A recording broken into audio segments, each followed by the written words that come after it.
Donald Trump has spoken in his first campaign rally since his attempted assassination last weekend, addressing thousands of supporters in the swing state of Michigan amid tight security. Mr. Trump claimed his Democratic opponents were the enemies of democracy. Our correspondent Jenny Kumar reports. Thousands turned out for this first rally since the shooting.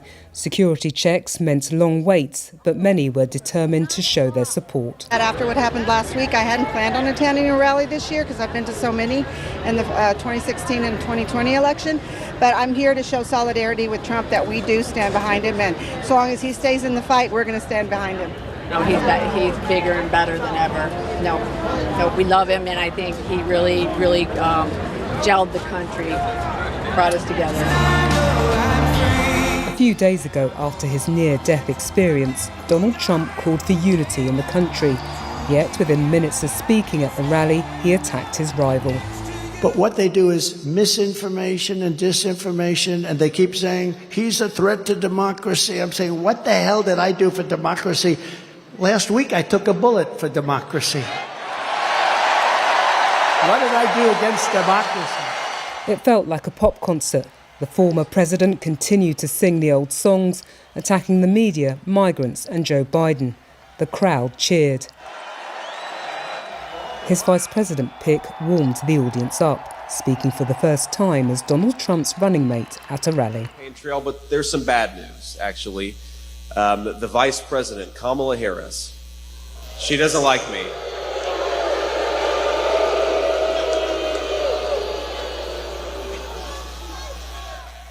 Kamala Harris said something to the effect that I have no loyalty to this country.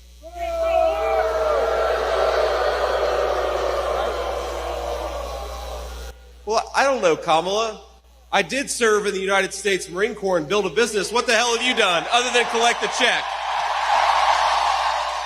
J.D. Vance is seen as someone who can help his party win crucial working-class votes here and in other key battleground states.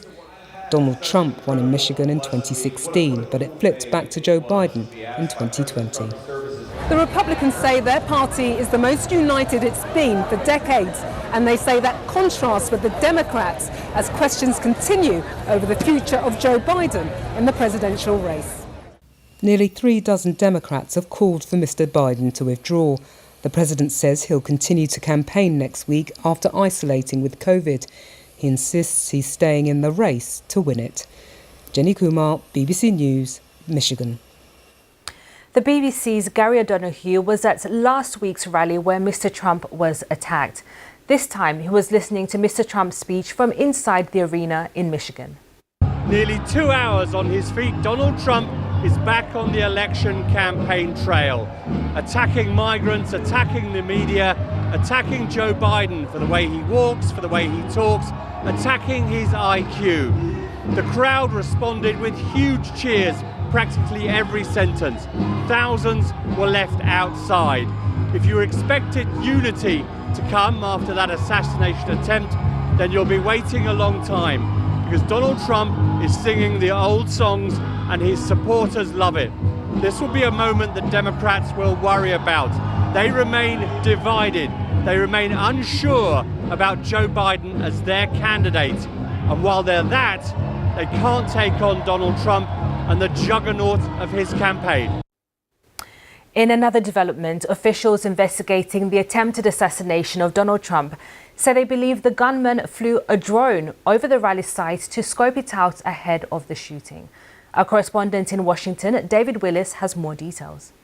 Reports here suggest that shortly before 20-year-old Thomas Crooks was able to open fire on that rally being addressed by Donald Trump, he may indeed have surveyed the area from the sky. Reports suggest that officials found in his car, as well as a bulletproof vest, 2 explosive devices and 3 fully loaded magazines, a drone which they believe could have been used to help him select the spot from which he subsequently opened fire. Now, if true, this represents an extraordinary security lapse on the part of the US Secret Service, which apparently became suspicious of Thomas Crooks about an hour before the assassination attempt took place, only to lose him in the crowd. Now, unconfirmed reports here also suggest that Thomas Crooks visited the site of the attempted assassination at least once before that rally took place. Now, a search